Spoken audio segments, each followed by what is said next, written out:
ladies and gentlemen, just because of popular demand and the public outcry, we are officially changing the name of the show. And the pre-show post of the day goes to Rags for saying, I want my stud nuts. By the way, there's no prize for the pre-show post of the day. It's just the honor of being selected. Today, I select you, Rags. You want your stud nuts? You got stud nuts right here. Listen, Tony, we're going to change the name of the show from Polymax Particles to Polymax Stud Nuts. And I think today's the first show of our new chapter as the voyage continues. Bro, I'm telling you, Tony, the stud nuts thing is taking off like wildfire. I've been called stud nuts double digits over the last 24 hours by people close to me, strangers. I don't even know them. And it all comes, and I'm honored because it came from Rick Nielsen of Cheap Trick. He's the guy that goes, hey, can I call you stud nuts? I was like, absolutely. You can definitely call me stud nuts. And then he goes, doesn't everybody already call you stud nuts? And I was like, well, only on my better days. And he was like, well, this is one of those days. And we were just firing riffs, Tony, back and forth. I was really missing you. I wish Tony was. I love Tony. He's been on my hip at so many shows. Mm-hmm. And I did a bang, bang double play this weekend, Cheap Trick and The Who. And one final thing before I say hello to Tony is that I tried to do some VIP content last night. I had technical problems. I couldn't get it to happen, but I haven't forgotten. I plan on serving up a couple of videos for the VIPs. Tony, we'll shoot those tomorrow because I'm going to see Tony and he can help me out because I just couldn't get it done last night. But anyway, Tony, Stud Nuts reporting for service. I'm at your disposal. What can I do for you today? Stud Nuts out. I don't even know how to respond except for just pure joy and appreciation for Rick Nielsen for basically I don't know, giving us content and giving us a name to call you for the rest of the duration of this show. Yeah, I don't know what is more important, writings were. I want you to want me or naming me Stud Nuts. I don't know which is the finer moment in his career, you know? We might have to write a song about stud nuts and maybe make a fictitious character named Stud Nuts. It's unbelievable that he just off the top of his head said, yeah, can I call you Stud Nuts? First thing he said to me, that was my friend Vicky goes, Rick, this is my friend Paulie. And he goes, oh, can I call you Stud Nuts? And he's got that little gleam in his eye. Like Rick Nielsen's always been like kind of a deranged, like cartoon character kind of guy. And but he's a sweetheart. They were all super nice guys. But anyway, the Stud Nuts thing is taking off like wildfire. I can't stop it, whether I want to or not, Tony. Dude, I love it. And keep it going, man. And by the way, right out of the gates, we don't need no stinking badges is a super. And Greg says stud nuts versus corn nuts. What's harder? I got to be honest. I got to go corn nuts there, dude, because I've almost broken a tooth. On corn nuts. You're rolling the dice, bro. When you get a bag of corn nuts, you're rolling the freaking dice. And generally, you're not really eating corn nuts unless it's like 2 a.m. and you're at 7-Eleven. Maybe you're baked. You know what I mean? Maybe you're on your way home. Hey, Uber driver, stop here. I got to run in and grab some corn nuts. You know what I mean? I'll eat some corn nuts, but it's been a while. Maybe my corn nuts days are over the more I think about it, because you're right. There's a lot of danger involved, dude. Chip and tea. Good thing we have Dr. Young as a sponsor. You know what I mean? I had a corn nuts mishap. Sorry, I need you to take a look at my teeth. We're going to get to Dr. Young in a little bit, but you just reminded me when you said if you're baked, you reminded me of something that happened last night. I went to the Giants game with my kids and my friend James Hanna, my friend Pete Cruz and their kids. And we took the train up, and then it was great. It was the Giants, hell of a ball game, back and forth. But as we're walking from the train to the ballpark, my son sees somebody who just looks intoxicated. And I just hear him say to himself, oh, geez, that guy looks like he's on something. And I go, oh, what did you just say? Yeah, well, it's starting. What is he, 12 now? How old is he? He's 11 and a half. Yeah, he's going to be kicking in soon. Those kind of riffs are going to start coming. Yeah, I love it. He looks like he's on something, Dad. Go ahead. What did you say? I go, what do you mean on something? And he looks at me and goes, and he dude, no, he didn't. Did he? Yes. Did he? Oh, fantastic. Fantastic. Oh, God. Here we go, man. Here we go. So anyways, you reminded me of that little vignette from last night. And it was really funny. I'm like, I remember. So Tony, when I used to take Tommy to a lot of concerts. My oldest son, Tommy's 23 now, but when he was a little kid, I took him to see Paul McCartney. Mm-hmm. I took him to see Rush. I took him to see Kiss. These are bands that he was into back then. And I think it was the Metallica show. I took him to a Metallica gig, and he was a little kid, he's like 10 years old. And people are firing up J's all over the place. And my dad and Tommy was like, Dad, he's like, what is that? And I'm like, because he could smell it. And I'm like, well, that's marijuana. That's, a lot of people do that at concerts. I'm just trying to tell him, like, get ready. This is what you're going to when you go see live music. It's very common. And I'm like, yeah, that's marijuana. It's okay. People choose to do that at shows. And Tommy's like, are we going to be okay? I'm like, yeah, we're going to be fine, dude. We're going to be fine. Don't even worry about it. But yeah, dude, they start to become aware. They start to become aware with those type of observations right around that age, 11, 12, by 13, watch out. Yeah. A bunch of Jim Carrolls running around, Just the phrase, though, on something just really got me. I'm like, okay, here we go, man. So, but I will say, can I say before we get into anything, Paulie, the Giants franchise is probably the luckiest franchise in all of baseball, maybe all of sports, for the loyalty unbelievable of the fan base. Because dude, you know what? They should win the Willie Mack Award this year. The fan base. I'm not kidding. I agree with you. I was stunned at how many people were there last night. I mean, I would say, I don't know the official attendance. I should look it up, but I don't know. I would say probably 25,000 on a Monday night against the Cardinals in a meaningless game. Yeah. Like, I was stunned, and it ended up being a good game, and the Giants lost 6-5. But it was just like, wow, look at the people turning out. Dude, Caltrain was packed going up to the game. And I'm like, these fans, so tip of the cap to Giants fans all over the Bay Area, man. I hope Giants brass, Buster Posey, Larry Bear, all the, that they realize, and I'm sure they do, how fortunate they are to have this fan base, because, man, subpar season, no playoffs, and you're getting that crowd on a Monday night. I was floored. I agree with you 1,000,000%. Now, this has not always been the case in San Francisco. When I was a kid going to games at Candlestick, it was not uncommon to be sitting there in crowds of, I'm not making this up, 5,000 or fewer. I'm dead serious. It was bad in the 70s. And Tony's right. I mean, the fans, the fact that they still come out in the numbers they're coming out in it's blown me away. 31,000 last night, 31,000. Don Peralta just confirming that. So that's a big crowd, dude, for what's essentially a meaningless game at this point. Giants they're done. I mean, they're freaking done. They're and tell me about Verlander. Now, I got to be honest. I was watching the Lions game last night. I didn't see Verlander's. I didn't see his work last night. I know he had a rough start though. What was going on with him?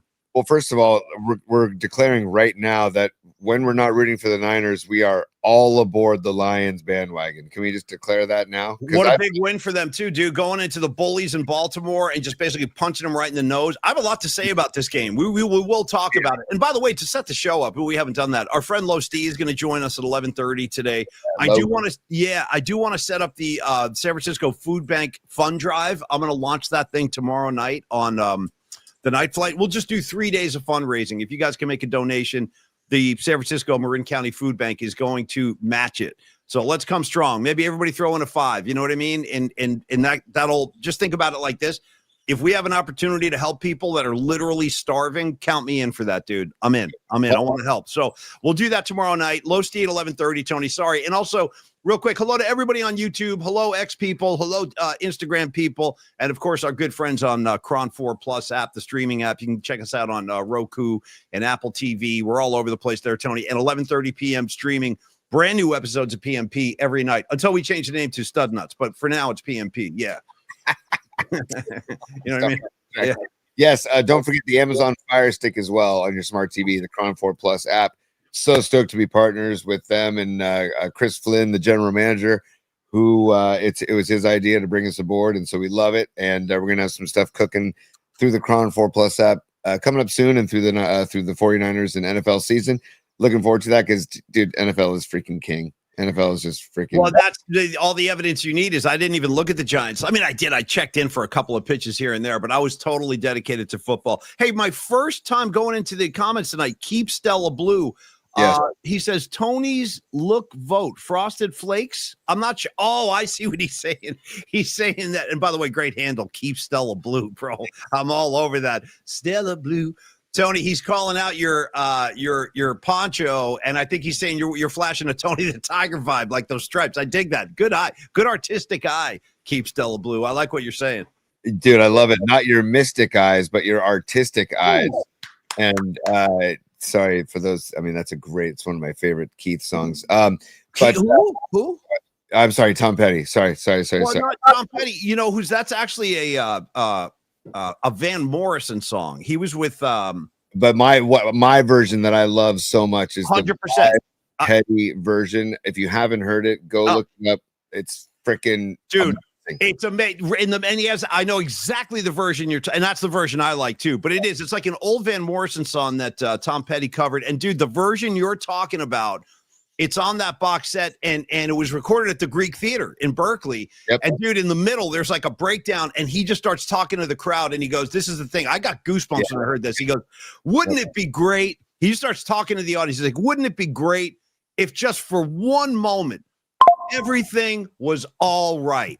And everyone's like, if everything was all right. I mean, it's just like, it's very powerful when you hear it. And Tony, great call, dude. Mystic Eyes all damn day. All damn day, Mystic Eyes. And by the way, keep Stella Blue. Go with what you want. If you want to go Tony the Tiger Frosted Flakes or go with Joe Burrow Frosted Tips, either one, go with it. I'm down with either, and I'm down with you. Keep Stella Blue. So thank you. And also Escobar is a super. Escobar, you're on fire with the supers, dude. Thank you so much for the support. He says, I know it's not a Wednesday night flight, but enjoying the gold bar, drinking the baseball season away, and working from home, dude. Tip of the cap right there, Escobar. You know how to get it done, man.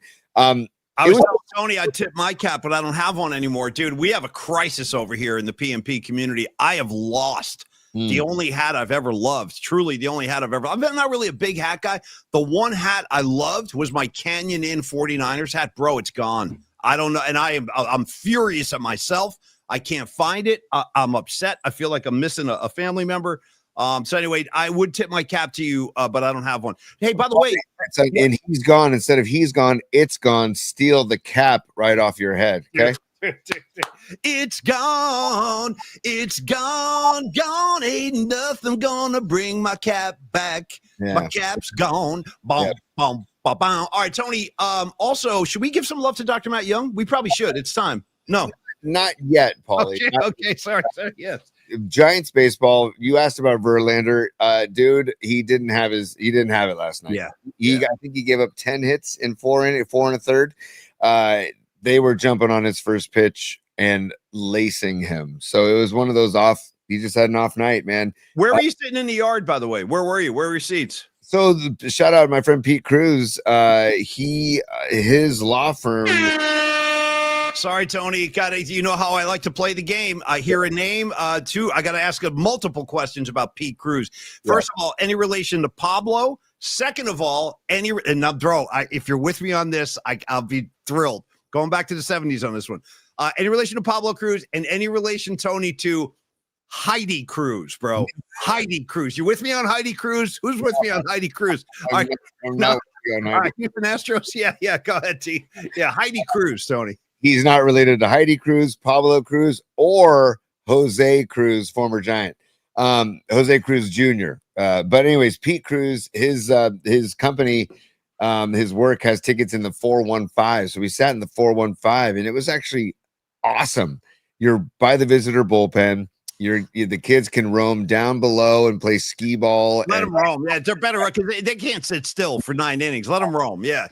Dude, they were going to the slide. They went to Ghirardelli. They were having a ball. Yeah. And they were also like checking out the game too. And they got on the jump. Well, you know what's nice about that? You take the kids off the leash. Yeah, go down the slide a few times, and that gives dad an opportunity to maybe have a cold beer and relax for 5 minutes. You know, but you got 5. That's all. Yeah, that gives all 3 of us dads to go up to the bar and have a shot of some nice good tequila. I'm afraid to even ask what they're charging you for a shot. Let me guess. Let me see if I can guess. 1 shot of tequila at the ballpark. I mean, I'm probably going 35 on that bad boy. What are we talking? I don't know, because it was my friend James Hanna is the one who bought the round, but I will cost him a few $100 for like 4 shots. Yeah, I will tell you this, Paulie. I took my kids and a couple other kids to the concession stand to get a bite. I hope you had your Amex Gold card with you, buddy. It was $92, and I got, I don't know, 2 Powerades and a water, 2 pretzels, and 2 orders of chicken nuggets. And that's not bad, actually. That's all things considered. That's not bad. This, dude. For 1 order of chicken tenders and fries, 1 thing of like 3 tenders and French fries. Go ahead. $19. Yeah, hell yeah, dude. Hell yeah. Try this on for size. Let's volley back and forth. Try this on for size.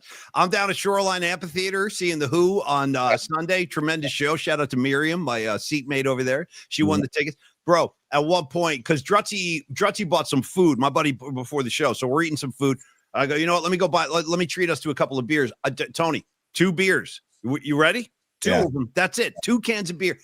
$44. Oh, 44 for 2, bro. For freaking 2. I could buy a quarter keg for that. You know what I'm saying? Yeah, give me 2 beers. Here's a 50. Here's a freaking 50. And I don't even get 10 back. It was nuts. Yeah. It's bonkers. It's funny because we started to explain to the kids, hey, when you have all these salaries to pay, how do you think they pay the salaries? You keep eating those nuggets. You want Devers to stay, keep eating nuggets. Buy some more Ghirardelli, man. Yeah. Exactly. So anyways, Devers went deep last night. It was great. It's good to see Eldridge in action. And Pat Bailey had a good night at the plate. Ramos had a good night at the plate. But hey, Ramos, this offseason. Oh, dude, learn how to run the bags, right? Yeah, I saw that. That was messy. Come on, man. Just spend the entire offseason watching base running instructional. It's a team-wide thing, dude. Their base running has been atrocious this year. They have had so many mishaps. But Ramos is he's the biggest culprit. He's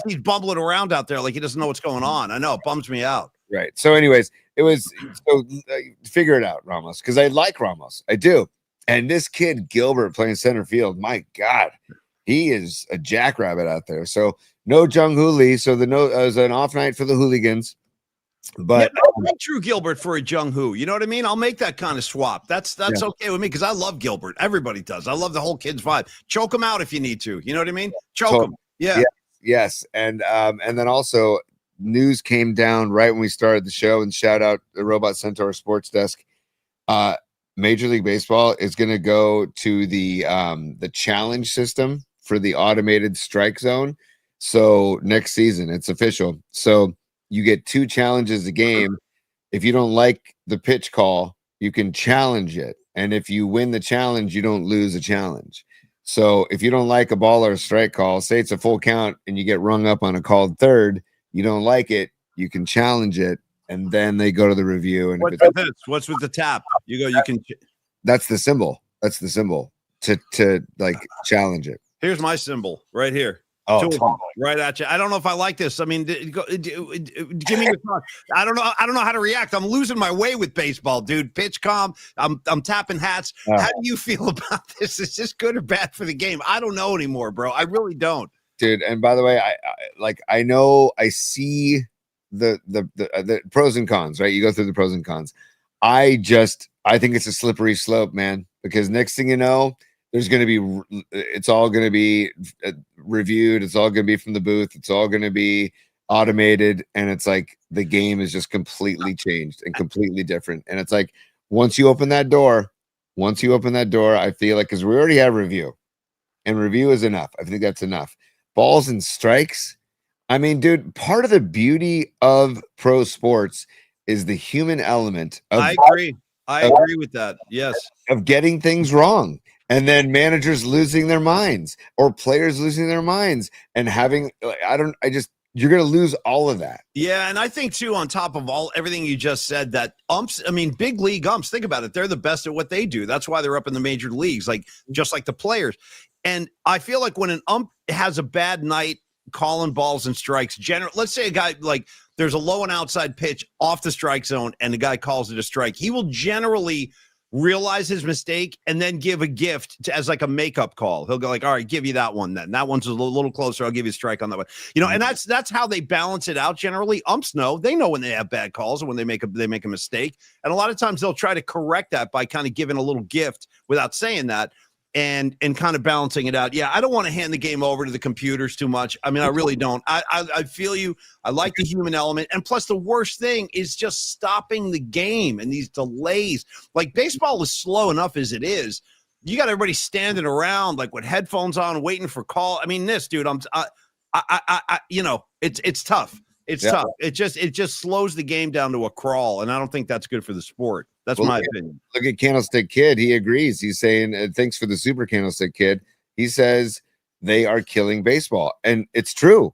Like, could you imagine where I don't know. People aspire to be umpires. There's a whole program. There's a whole training school. You go through minor leagues.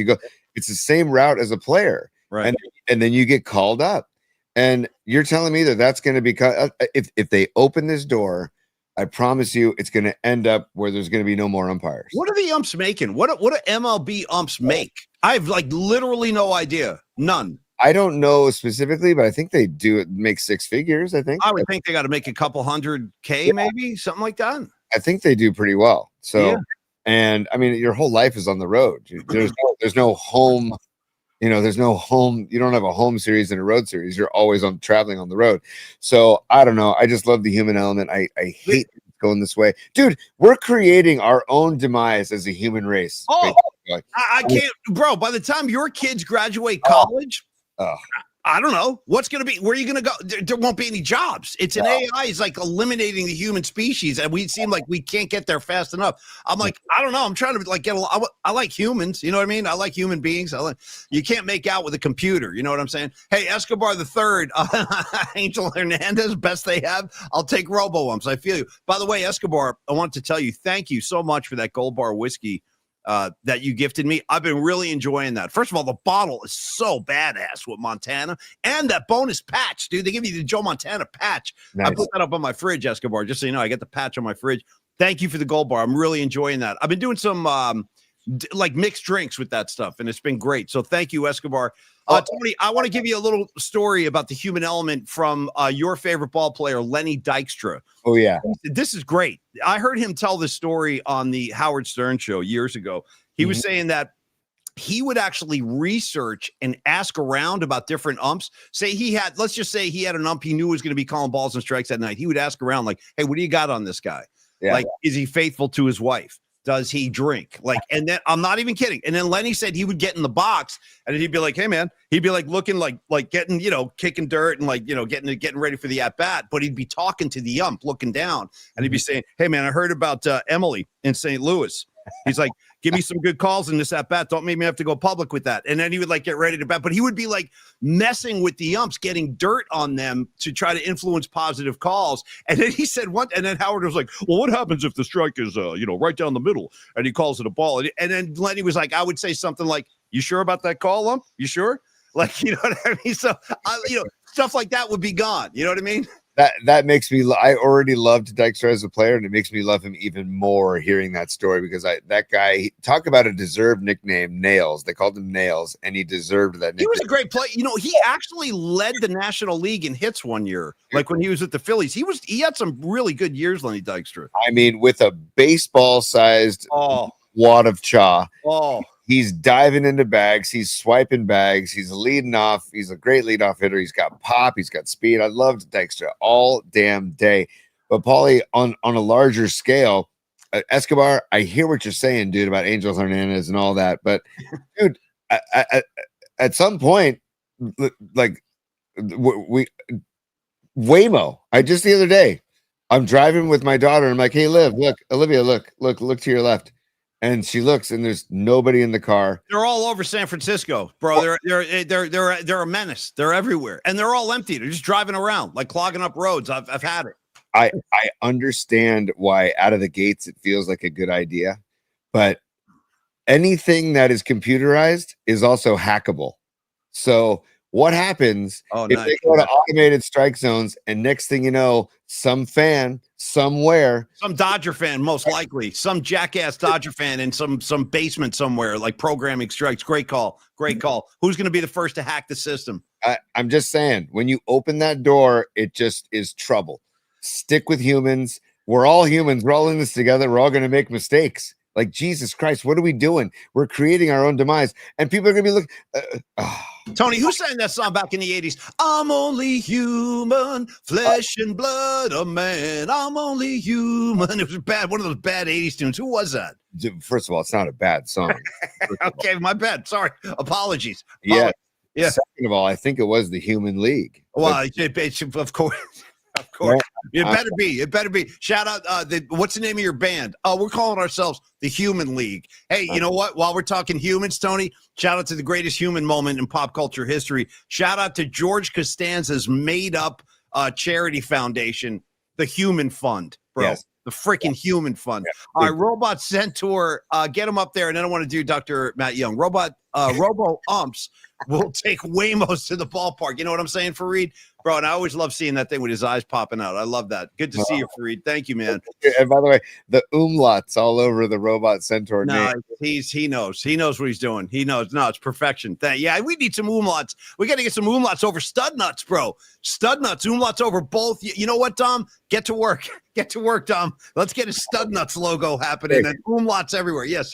If I could make a suggestion, because Dom is great about taking suggestions, and he's all about the creative process of throwing things at a wall and see what sticks. Maybe take a corn nuts bag and just mess with the bag, and instead of corn nuts, it says stud nuts, and instead of that, you got your mug on the bag instead of. So just I'm throwing that out there, Dom. Instead of the corn nuts bag, a stud nuts bag. And yes, it is the Human League, by the way, Paulie. Beautiful. I would expect nothing less. Tony, before Los D joins us, I want to talk about Dr. Matt Young. He is a great sponsor of ours, great friend of mine. Now he's a great friend of yours, too. In fact, I'll give you the broad strokes, the particulars, but then I want you to recap your latest experience, because Tony was just in again last week. But for you beginners, as we enter the mouth, the belly of the beast over here, we're talking about Dr. Matt Young and his dental group in San Francisco, down in Union Square, 490 Post Street. Dr. Matt Young, been in the business over 25 years. Dr. Matt Young is the president of the American Academy of Implant Dentistry. First of all, I would recommend, when you look up Dr. Matt Young in San Francisco, just go to Google, go to Yelp, and read literally the thousands of positive reviews this guy has. Mm-hmm. And this is good because it's not just me like blowing smoke, running my mouth. Oh, he's great. He does this. I'm telling you, it's legit, dude. He is a sweetheart of a guy. He's one of the best dentists in the game. And again, being the president of the American Academy of Implant Dentistry, if you are in need of an implant procedure, this is the guy. I mean, this is what he does. It's his specialty, but he can also whiten your teeth. He can also fill cavities, does all the basic stuff. And he's got a great staff, very friendly people in his office, very professional. And Tony, I think you should probably talk about it. How did it go? What was it, Thursday? You were in a couple days ago? I was in last Thursday. Yeah. And it was, again, just a wonderful, glorious experience where everybody that I talked to there is so kind and so nice. And then I went in there for a cleaning. And then also I had to get a little cavity filled that he found on an x-ray. And dude, I talk about the steady hand, the gentle hands of Dr. Matt Young. Dude, he goes in there and I want to say less than 5 minutes. And the whole cavity was filled, everything done. And he goes, yeah, you're good. And I go, that's outrageous how short of a procedure that was. He goes, yeah, he goes, when I know exactly where to go and I don't have to dig, it's right there. It's easy to do. And I go, man, you're just a freaking stud. And so then I'm looking at Joyce. She did my cleaning before. Yes. And pain and rain. Go ahead, Tony. My bad. I want to share a picture of, look at the smile on Joyce. There's Joyce. Yeah. Right there. I said, Joyce, I got to take your picture. She goes, why? No, why? And I go, come on, we do a show. I said, I said, you're going to start listening to Polymax Particles. We're going to talk about you. So Joyce was phenomenal. She did the cleaning and she was great about being honest with me about teaching me I've been flossing wrong my entire life. Tony, could you lean into the available window so I can see you over here? See me? No, the other way. Where are you, Tony? No, go back. Put Joyce back up. We're good. I just want to just peek and see you in the corner. Anyway, go ahead. I'm sorry. No, you're good. You're good. I don't people don't need to see me. They can see Joyce. But anyways, she was great about I've been flossing wrong my entire life, basically, is what I'm trying to say. So it was quite a experience, and she kept saying, calling anything she found, and not to be too gross, but anything she found in between my teeth or in my mouth, she would call bad dudes. She's like, got to keep the bad dudes out of your mouth. See, I just found a bad dude. Dude, shout out to this one. I'm going to dedicate this song parody to Joyce at the at Dr. Matt Young's dental group office. It's by Mott the Hoople. Tony, it goes like this. All the bad dudes carry the new. All the bad dudes carry the new. By the way, shout out Mott the Hoople, bro. I got no problem with Mott the Hoople. All the bad dudes. Tony, go ahead. I love it, dude. Anyways, so get the bad dudes out of your mouth, and then this is the message that she wanted to convey to me, and I want to pass on to you. And Dr. Young did reiterate that it's not about the food particles when you're flossing, it's about the bacteria that forms and is bad for your heart. See, oh, I don't like that. Yeah. Okay. See. Yeah. So everybody floss, and everybody floss, not just down and back up, but down, and then you got to make like a horseshoe around your tooth and get into the gums, because she was like, it's all about protecting your gums and getting the bad dudes. You're making me want to floss right now, to be honest with you, the way you're talking, and it makes me need to want to step up my floss game, because I have not incorporated the horseshoe pattern. I haven't done that. Now I probably should start tonight. Get the horseshoe pattern going, and your mouth will feel better, number one, and then you'll keep the bad dudes out of your mouth. And I just got to say, I can't thank the entire staff, Dr. Young. Yeah. I'm going back in there in a few months just for a checkup. And by the way, your teeth do look good. They look nice and white, for real. Yeah, they look much whiter than they did before you went in. They look much better. It's pretty wild, man. You feel better too. You actually feel better about yourself. You're like, hey, I got kind of cool teeth now. Yeah. Olivia's not ragging on me anymore, which is great. So whitening, cleaning, fillings, implants, crowns, all of the above. Dr. Young, weekdays 8 a.m. to 7 p.m., Saturdays 8 a.m. to 4 p.m. Talk ball with him. Yeah. Talk baseball, talk football. Dude, he's a huge Bills fan because he grew up in Buffalo. So I'm also rooting for, if it can't be the Niners in the Super Bowl, I want a Lions Bills Super Bowl. And I would love that. So one of those godforsaken cities can finally get a freaking Lombardi trophy, dude. I feel you on that. And thank you, Dr. Matt Young, so much. Yeah. We love you, buddy. We really do. And I hope to see you soon myself. I'm sure I will. Go ahead, T. Sorry. I just want to say 415-392-8611. 415-392-8611 if you want to call them, or if you want to email, it's info@youngdentalsf.com. Thanks, B. Thank you, Tony. And thank you, Dr. Matt Young. We do love you, buddy. Hey, you kept talking. And before we go to Low Steve, real quick, you were saying horseshoe patterns with the flossing. Speaking of freaking horseshoes, dude, how about the Indianapolis Colts out here shocking the NFL? They're 3-0, dude. And they're kicking teams. Like, I heard a stat. This is the most points that the Colts, Oregon, going all the way back to Baltimore, and through, I'm talking the Peyton Manning years, go back to Johnny Unitas years, Brent Jones years in the 70s, Burt Jones, whatever guy's name was. This is the most points the Colts have scored through 3 games in their history. Mm-hmm. This team is pretty good. And you know what else is crazy, Tony?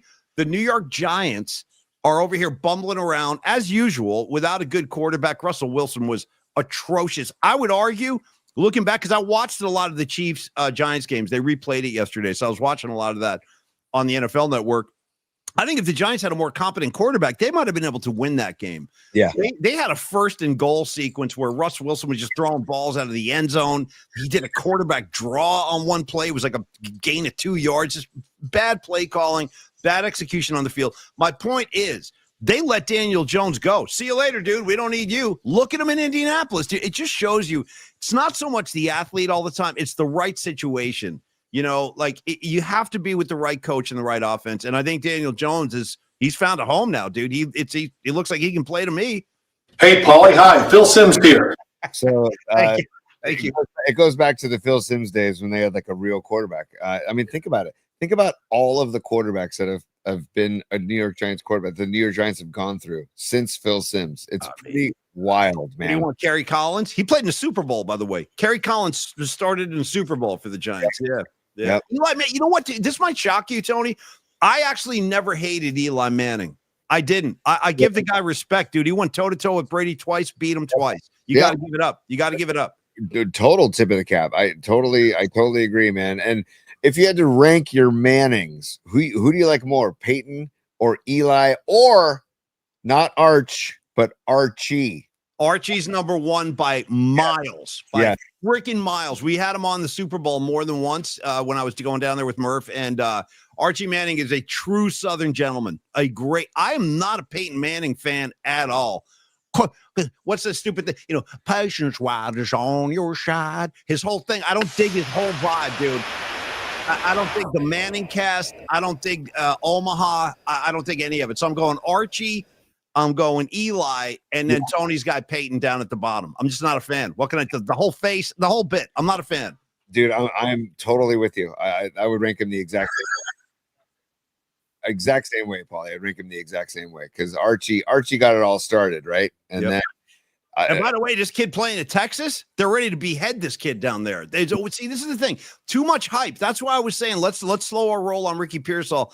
People get so excited about something they've never even seen. Like, oh my God, Arch Manning, he's going to be the new, he's going to reinvent the. Not really. Not really. He looks like a young quarterback who needs a lot of work to me. Just because his name's Manning does not mean he's going to be of that same caliber. So anyway.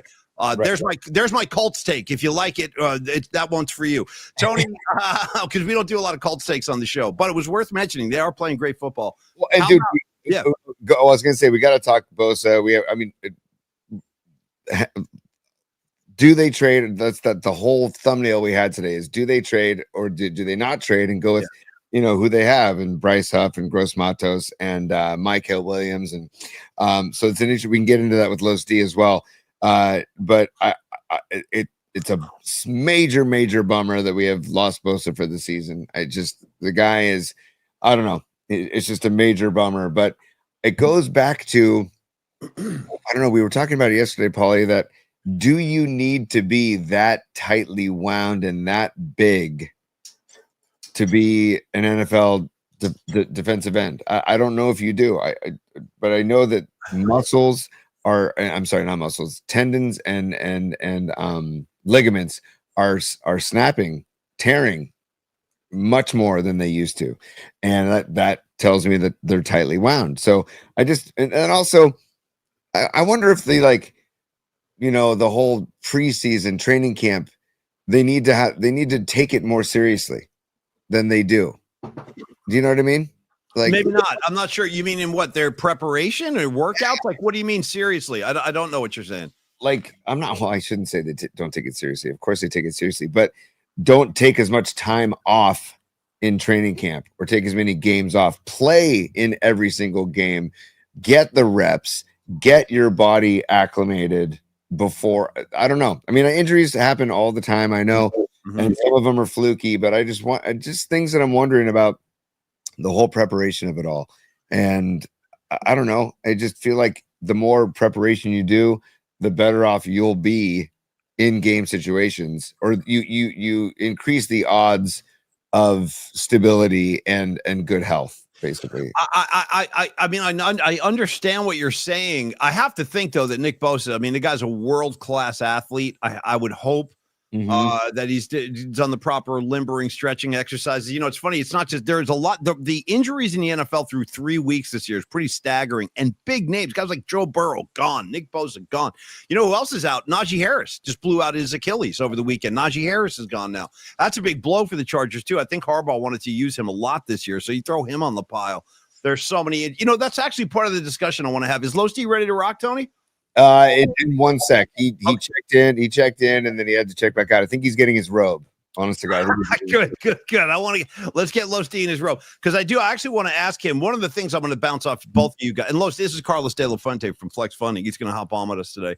I was going to say, through 3 games, Tony, what are you most pleased with the Niners, and then what are your concerns? And there's a lot of positives. There really are. Whether it's Connor Colby, whether it's Pinheiro hitting his kicks, Mac Jones, you know what I mean? D Winters. How about your boy Stout? Upton Stout's out here making plays. So there's a lot of things, but there are also concerns. So when Los D comes on, but if I was going to start with you, Tony, what are you most pleased with after 3 weeks, or what are the bright spots in your mind for football? I'm most pleased with the outcome of 3-0 and 3 kind of not so pleasant, or they're kind of ugly wins. Yes. And doing it, to be honest with you, the Niners shouldn't have won that game on Sunday. I mean, if Arizona executes in a few certain plays in that game, it's a different ball game. And I just think that we're fortunate to be 3-0 with all of the injuries, as we talked about yesterday. And so that is what I am most pleased with, that 3-0 without DeMarcus Robinson, without Kittle, without Ayuk, with Bosa now hurt, with Barch out as well.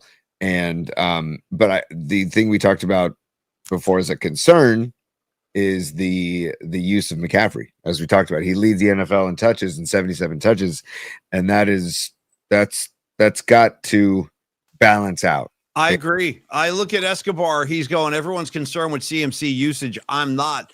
I am concerned. I'm with you on this, Tony. I mean, the guy, and again, it was the nature, it was the physicality that the Cardinals brought to every tackle. Every time they had McCaffrey had the ball, they were good. They were trying to hurt him. I'm telling you, they were going after him with malice.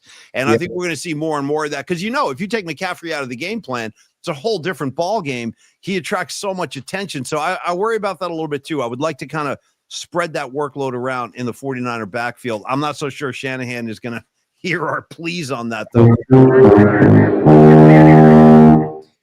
Close Encounters chime. Paulie, update from the Carlos de la Fuente studios. He actually has to take a call for flex funding. No problem. Let him do his job. Yeah, he should be doing his job. It's fine. Right. So he said, he just texted me saying, hey, can we do rain check? I got to take this call. We'll do it on Thursday or something. Los, don't worry about it, brother. Go do your thing. Go rock and roll. Yeah. And we'll do it. We'll give you information about flex funding and Carlos de la Fuente a little bit later in the show. Got you, Los. We got you, buddy. And don't even sweat it, man. Go close that deal, and we'll talk to you on Thursday, and we'll give you some love today too. No sweat at all. But I want to stay on this Niner thing, Tony, because I'm sorry. Go ahead. I want to get to supers before they get too far away. Thank you. So, and this is Robot Centaur back. He says, when we were talking about MLB and the Robo Umps, he says Robo Umps will take away most of the ballpark next year. We love that super. And then thank you, Robot Centaur, aka Fareed.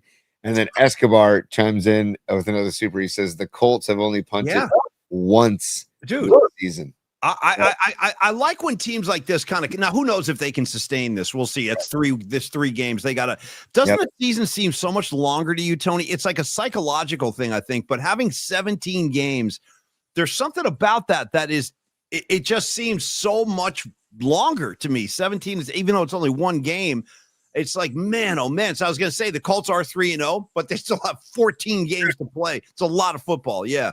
And they want to make it longer. I mean, Goodell would make it 18 if he could. The problem with that is that he's going to wind up hurting his own product because the human body just simply can't take that. You can't take. I know we love football. I do too. We all do. But you got to be reasonable. You put that much in front of these athletes, even though they're world-class athletes. Guys are going to be going down left and right. You cannot have like a 20-game season. You can't have an 18-game season. Nope. I'm telling you, I think 17 is too many. I think 16. Dude, when I was a little kid going to my first Niner games at the Stick and everything, Tony, it was a 14-game season. 14. Yep. And 2 playoff games in a Super Bowl. So they would, even if you won it all, you were only playing 17 games. Now, let's say you're a wild card team. You could potentially, and you have a great season like the Raiders in 1980, wild card team winning the Super Bowl. You could wind up playing 20, 21 games right now. And again, the human body just can't take that. Can't take it. And back then, Paulie, the 14-game season was when the players were much smaller. Yeah. They weren't as fast. They weren't as fast, and they didn't hit the way they hit. They actually tackled differently. And guys are wearing face masks like this one up here, up above my shoulder. That's Cliff Branch was out there. Gene Washington with just a couple of bars, getting punched right in the face. So back to your concerns, though. What are your biggest concerns with this team? CMC, anything else? I'm worried about depth. Personally, I'm worried about depth as guys continue to get hurt. It's like, man, who's going to, and the whole Bosa thing, we're going to have to look at how are you going to patch that hole there? I don't know yet. The depth has gotten them to where they are right now. If you consider that, I do. No, you're right. Mac Jones stepping up. You're right. Tonjes, a lot of guys have stepped up and performed. Yes. So, but yeah, I mean, if you keep getting hurt, then how deep can you go? How low can you go? Right, Paulie? So I just think that, Tony, if you're going to reference it, I mean, I'd appreciate the, hold on. What is it like this, T? What are we doing? I know thumbs are involved. Give it to me. Yeah. Bum, bum, bum, bum, bum, bum, bum, bum. Got it. Thumbs. Okay, so let me try this. So we're going like this. Now can you hand job, baby? Born to hand job. By the way, that's when Cha-Cha and Cha-Cha and Danny Zuko start dancing, and Olivia Newton-John's not having it. She storms right out. She's like, she storms out. Yep. And Craterface and Kaneki almost come to blows. You know what I mean? All at the dance, Tony. A lot of drama on that dance floor. Dude, and I forget the woman who was the moderator of the dance, or the person who Blanche or whatever her name was. Yeah, Blanche. I think she's like tapping people out, you know? Yeah. So I think when they tap Craterface, I think he flips the guy off. Yeah. The finger. Yeah. He's like, you out. And he goes, bam. He just gives him a gun right in his face. Yeah. So, and then because we have Craterface saying, the rules are, there ain't no rules. But in the dance, there were rules, very specific rules that they had to adhere to. And if you didn't, you got bounced off. Well, you remember what Rizzo said? That leaves us out. When she's like, no suggestive movements out there. She's like, that leaves us out. And by the way, Tony and I just want to remind the group that if you're looking for Grease information, Grease knowledge, Grease questions, Grease lightning, get it? Tony and I are your guys. We're your one-stop shop on all things Grease. Like Escobar said years ago, months ago, when he was like, dude, I stand by Lord of the Rings. Come at me. I'm saying the same thing about Grease. Tony and I, dude, we got the market cornered on Grease. If you don't like it, come at us, because we'll teach you a couple things about Grease. Tony and I one night sang, I think it was Summer Lovin'. Mm-hmm. At the Latin Social Club in the Mission years ago. Dude, we had the whole bar watching us because somebody dared to challenge us. They're like, you guys, you don't know anything about Grease. I'm like, oh, really? Summer Lovin' had me a black. We just went right into it. And, so we've been known to flex Grease knowledge. Well, here you go. If I say to you, Paulie, Cha-Cha Di Gregorio is the best dancer at what school? Oh, Rydell High. Yeah, that's Rydell. We're over here. Yeah. And Cha-Cha was the trouble that came down Zuko's road, basically. 100%. She was the temptation. Yeah. Cha-Cha she was J-Lo before J-Lo. And frankly, she was a superior J-Lo than the actual J-Lo. Cha-Cha, she was the real deal. You know what I mean? Also, Cha-Cha came from the other school, St. Bernadette's. Oh, my bad. No, you're right. Not Rydell. Dude, St. Bernadette's. Okay. And also, Cha-Cha looked like she was 40, by the way. Yeah, well, a lot of them did. Yeah, Zuko was like 25. You know what I mean? Dude, as a kid, Cha-Cha kind of scared me because she was so sensual and just lifting her dress up. I'm like, oh my God. Like I was a little boy. I wasn't ready for that. You know what I mean? I was like, yeah. Is it? Oh no, it's Rizzo and Craterface when they're dancing and is it Rizzo pretends to slap Craterface, or is it Craterface pretends to slap? I think he's slapping Rizzo, dude. I think he's slapping. That's slapping, dude. Air slaps. Yeah. And like, Tony just slapping, and she's like whipping her head. Yeah. Great call. He got me on the air slaps, dude. I forgot about that. And she's like whipping her head around. Yeah. She's like holding her dress, it's great. Oh my God. Rags just nailed it. Okay, give it to me. He says, I was always into Marty Maraschino, and Rags 100%. I mean, the votes are in. It was all about Marty. Marty was in the shadows, but Marty, believe me, we all thought we had our own ideas about Marty. We did growing up. Marty was more interested in Vince Fontaine. She wasn't interested. They were this close, dude. It was this close to going down with Marty. By the way, what a great name, Vince Fontaine, bro. How about before he goes on the camera, dude? He's like prepping himself up. This is a big move right here. Watch this. And I've always wondered what this does. Check it out, T. Camera's about to start. He goes, we're going live in 10, 9. He's like combing his hair, and then he goes like this. Yeah. I've always wondered what is this? What is that dude? You remember that? And he was like doing this. He's looking in the mirror. What is that move? You guys help me out, man. I don't know. Do you do this when you're getting ready after you floss, Tony? You like look in the mirror. You're like, I'm ready. Okay, good. Yeah. You know what I'm talking about. 100%, dude. Yeah. I feel like we might have to do a PMP Grease watch party somewhere, or just like a Grease roundtable, like great minds coming together to break down Grease. You know? Yes. Paulie.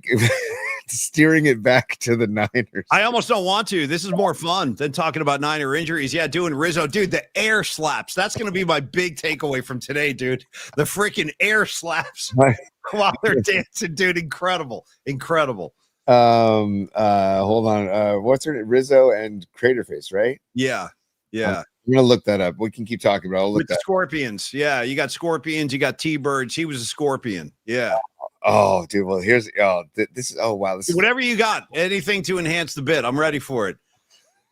Yeah, Karen Bell likes that. She goes, "Oh my God, yes, Grease watch party. I'm in.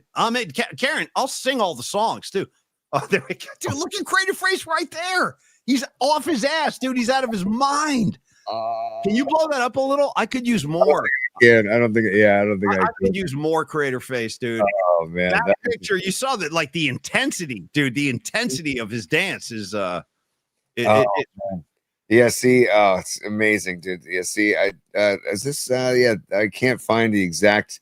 I don't want to experiment on the air. I'll try and find something, and then if I can get it, I'll throw it up there. Can you go right back to the screen you just had up? Is that possible? Real quick. I just saw something I want to point out. If you can just go back one screen with all the little windows you had up there. Oh, yeah, 1 sec. Hang on 1 sec, and I'll I just want to make an observation and confirm something. I saw Yeah, right there. See the fact that his actual name is Crater Face. Yes. Like Rizzo and Crater Face. Like, imagine that on your resume. I'm the guy, I played Crater Face in Greece. You know what I mean? He's going on auditions. He's like trying to do Shakespeare. Oh, good. What have you done in the past? Well, I played Crater Face. Dude, oh my God. What's this one? Oh, is he on his back? Is he on his back? Hold on. I see it. Gosh darn You got to blow these up, dude. Can't, man. I can't because I wish you could. They're so good. I think the upper right where Rizzo's in the red, it looks like he's on his back on the ground. Oh man, see, if I download the image and I can do it. It's okay, buddy. It's okay. But I appreciate the detour. I do. Thank you, Joy. Joy Peace feeling this too. For you non-Grease fans, sorry about this. It happens though. It happens. Tony and I can break out at any time. And it's not, what do you want? Hopelessly devoted to you? I'll give it to you if I have to. I will. I'm just looking for the air slaps and I can't find the air. It's okay, dude. We'll do some research tonight. We can bring air slaps. Maybe air slaps is better for the Wednesday night flight. Yeah. I'm writing a note down right now. Just air slaps. Well, you got air guitar and you got air slaps, dude. That's the greatest takeaway of today's show. I'll be thinking air slaps for the rest of the day. Guaranteed. Air slapping all day, dude. Just whipping my head back and forth. Okay. So, back to the Bosa thing, okay? Yeah, and real quick, Tony, before we end today, I do want to talk about the Lions game a little bit last night because there are just a couple things I want to throw on the table, and I know you missed it, but I just want to give you a couple of, kind of nuggets for thought here. But yes, back to Bosa. Go ahead. I totally agree with you, but Paulie? Tony's top 3. Tony's top 3. Yes, sir. Tony's top 3. Yeah, and I love the way you go right to the Ducks. There's no delay. There's no hang on, let me line. No, bam, the Ducks groove starts. And I also love when Tony's forceful. Don't you guys? Don't you love when Tony's pushy? I do. He didn't even ask. I was in the middle of talking. He's like, hold on. Bam, here's top 3. More of that, Tony. Give me aggressive Tony all day. So right when I was writing the air slaps on my notes, I realized I had the notes of our top 3. So let's go to the top 3. So, by the way, should you and I try to execute air slaps right now? If I come across like this, could you whip your head for me? What direction would that be? Yeah, I think go ahead. Let's try a couple. I'll do them slow. Here it comes. One more. Let me bring it back. One more time. One more time. Sorry, the wheels have come off officially. One more time. Wait, that's the wrong. Go. No rules. Doesn't matter. Here it goes. Thank you so much. Proceed. That maybe my favorite moment of the entire show's history so far. Dude. Air slapping from the North Bay to the South Bay. Go ahead, Tony. That was great. Thank you. Oh, God. Hey, Dom Peralta, I see you on the chat. If you happen to find the air slaps, can you send it to me? Can you email it to me and just hub us up behind the scenes? PaulieSpot@gmail.com. Thank you. Live in-show production happening on the air. But Paulie, top 3. Tony's top 3. Okay, lay it on me. We haven't done one in a while. I'm ready. Give me some top 3. What do you got today? Yeah. Well, okay, so number 1, man, we're talking about Bosa being gone for the season, right? That's just a big, big loss. It stinks to the high heavens, okay? I mean, the guy is, when he's on, and it's a force to be reckoned with, unless you're the Kansas City Chiefs and you're allowed to hold him the entire Super Bowl and win the game. Otherwise, he's a force to be reckoned with, right? Yeah. So there's talk about the Niners possibly, and Lynch, he's going to at least consider trades. He's going to consider doing something. They have draft picks they could trade. So I want to know. Tim Kawakami had a great article on the SF Standard, and this is all from his article, but these are people that I was thinking of, some of the people that I was thinking of as well. I'm going to give you a list of players, okay? And I want you to tell me, of this list of players, who you would love to see the most if they were to do a trade. If they were to trade for one of these players, okay? Okay, to help replace the hole for Bosa? Yeah, lay it on me. What do you got? Defensive end, okay? Yep. Nice, good. So you got the Cal Bear, Cam Jordan, who's in New Orleans, maybe a little homecoming. So there's that, okay? You got Leonard Floyd, who the Niners released, who's in Atlanta. There's that option. Was with the Niners last year. Then you've got Kayvon Thibodeau with the New York Giants, young kid, 24 years old.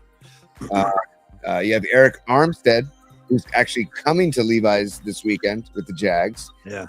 You also have Chase Young. Would you bring back Chase Young, who's injury prone? So I even pondered whether or not even putting him on this list, but I'm throwing him on there just for consideration. Myles Garrett, I think, is a long shot because he's such a definitive Cleveland Brown. And he ain't going anywhere. Yeah. Now they had a huge win over the weekend too. The Browns, they're feeling real good. Yeah, he's a central figure there. It'd be like them getting rid of Fred Warner. You know what I mean? It just probably won't happen. Yeah. Great call. Call. Max Crosby. Yeah. Raiders. Yep. Right. Or the name that you've heard probably all morning this morning and yesterday afternoon, Trey Hendrickson with the Cincinnati Bengals. And I just want to give you a stat that might sway you. Or actually, no, you tell me first, and then I'm going to give you a stat. Okay. I love what we're doing right now. Probably none of these would happen most likely, but I love Hendrickson with the Bengals. I really like him. I also really like Max Crosby. He's unstoppable. Crosby is such a freaking problem on every snap, but I don't think he's ever leaving the Raiders. I think he loves being a Raider. He's kind of becoming the face of the Raiders right now, or maybe he already is. Mm-hmm. I do like him. Having him on the Niners would be – I don't even think he'd want to play for the Niners. I really don't. He's such a Raider. I don't even think he'd want to come here. Oh. You mentioned Eric Armstead. Dude, I loved Armstead. He was such a great dude, off the field, NFL Man of the Year candidate, stuff like that. Did tons of charity work, really active in the community, and a badass on the field. One of those kind of gentle giant type guys, kind of like DeForest Buckner. I hate the fact that we lost both of those guys. I hate it. I would love to have Armstead back. He knows the culture. He knows Saleh. It would be great.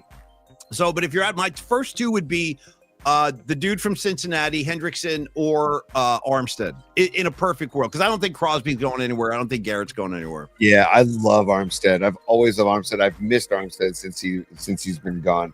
So, Paulie, I love that. I just wanted to let you know, Hendrickson led the NFL in sacks last year. And, dude, 17 and a half each of the last two seasons, dude. So the guy is just – he gets home. Yeah, he can get home, man. He's a specialist, yeah. And doesn't it seem like the Cincinnati Bengals are just that franchise that they would let him go? You know what I mean? And you're right. Their defense is abysmal as it is. He's like the only piece really worth talking about. Their defense is so bad. And I know I say this a lot, but one of my big man crushes and one of the guys I really love in the NFL is Joe Burrow. And the fact that they can't get it together around him is going to be like I'm not comparing him to Dan Marino, but I'm saying guys like Dan Marino, Dan Fouts, these great quarterbacks that just never really had enough to get all the way up the hill. And I think he's going to be one of those guys. It's unfortunate because to me, he is a champion, played in one Super Bowl, lost to the Rams. Yeah, it's unfortunate. How do you feel about you? We don't really talk Joe Burrow. I don't ever get your take. Are you a Burrow fan? How do you view Joe Burrow? I love Burrow. And actually, my daughter Olivia is a huge Joe Burrow fan.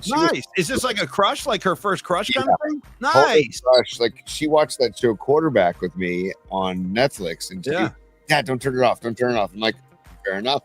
And anything to get you to sit down and watch some NFL with me. And so she likes Burrow, but she also is like, Dad, he's really good, right? Because I've seen him play, and he's like, and I know your fantasy drafts, you're always talking about trying to get Joe Burrow, and Dom's always talking about her brother, my son, is always talking about trying to get Joe Burrow. So I know he's really good, and also dude, it's the frosted tips are a thing with the girls, it's an attraction.